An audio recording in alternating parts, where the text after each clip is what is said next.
Can you believe it? Here we are, over halfway through our 50 Days of Fitness Challenge. Now, I'm sure a lot of you have already achieved some great results, but I know around this time is when a lot of people still tell me, I haven't quite achieved what I thought I would have, or I feel like I'm kind of stuck. So if you feel like you're stuck, this is the one for you today, because today I'm going to talk about plateaus and how to break through plateaus. And I think this is a great time to go back and really take a look at maybe some things that we can tweak or change to help you break through that plateau. And if you haven't hit the plateau yet, trust me, at some time we eventually all do. So it's good to always know that we just do a little self-reflection and looking back to see where we need to go from here. So here we go. Let's talk about how to break those plateaus. Well, to start off with, the definition of a plateau is basically if you've gone 2 to 3 weeks with no changes. You've seen no change either in your body weight or in your inches or your clothes fitting or just maybe the way you're feeling even. So now, of course, keep in mind that's assuming that you have been sticking to the program, okay? So if you've been sticking to the program, you feel like you've been doing everything right, you're writing everything down, and you're watching what you're eating, but you still feel like in 2 to 3 weeks you have not seen a change, then you've definitely hit a plateau, and so we need to go back and maybe just tweak a couple things to help you get through that. So let's see, because obviously you need to change something. Okay, so let's talk about some of the changes that we can make. Well, first of all, obviously we could increase exercise. Now, hopefully you've already been doing some exercise, whether it's some walking or some cardio or maybe just some outdoor activities or hitting the gym a little bit. But if you haven't been, or maybe you're not doing that much, there's no better way to break a plateau than to just increase your calorie expenditure. So in other words, increase your activity level, increase your exercise. That's a great way to break through a plateau if you feel like you're at one. Another thing you might need to do, and this is a surprise, is maybe we need to increase the calories. Now think about this. I talked about how we need to eat smaller meals, but more frequently throughout the day. And a lot of people I find tend to maybe skip breakfast and then they don't eat snacks and then they just have lunch and maybe a dinner. And when you add up the calories in a day, it's not that many actually. And remember, that is when you only eat a little bit throughout the day, your metabolism is really going to be low. So you're not in that fat burning mode all day. Your body's not burning calories efficiently. So smaller meals spread out more frequently, 5 to 6 meals spread out throughout the day really will help you break through that plateau if you haven't been doing that already. And again, remember, don't skip breakfast. Eating breakfast is what sets your body up for the day whatever you do at breakfast time is going to really set the stage for the rest of the day as far as you burning calories and how efficiently your body uses the nutrients. So very important, don't skip breakfast. So now a couple other changes that we've talked about in the past that maybe we should look at is increasing your protein. Remember, very important. Even if you increase your meals throughout the day, if you're not increasing that protein with those meals, again, you're not getting that metabolism fired up. So very important. Make sure you've increased your protein to the numbers that we talked about before. Really, really important. Also, make sure we're eating protein with each meal or snack. So don't just have a whole bunch of protein at breakfast and then don't eat protein again until dinner time. Go that whole day without eating any protein. Make sure you're eating that protein every few hours spread out through the day. Very, very important.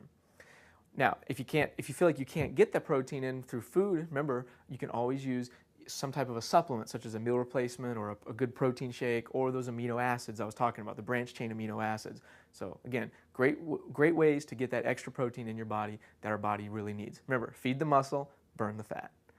Now, another important thing to think about is maybe logging your calories. Now, I know in the beginning I talked about using our food log here, and I said don't worry about counting calories. And I said don't worry about writing in all the grams of each of these things. And I did that for a reason, because I don't want people to get too overwhelmed, and sometimes that can be a lot. However, if you feel like you're at a plateau, this might be a good time to actually take a week or two and really go ahead and count the calories and count the amount of carbohydrates and the amount of grams of protein you're getting, because again, you want to know that you are getting enough or that you're not getting too much throughout the day.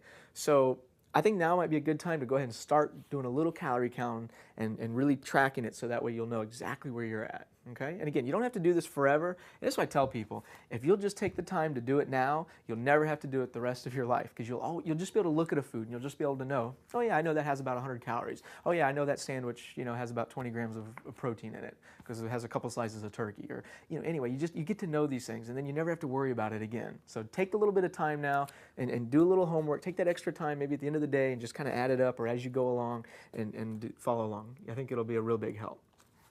Now, another thing that we can do to help break through the plateau is take a look at your fat intake.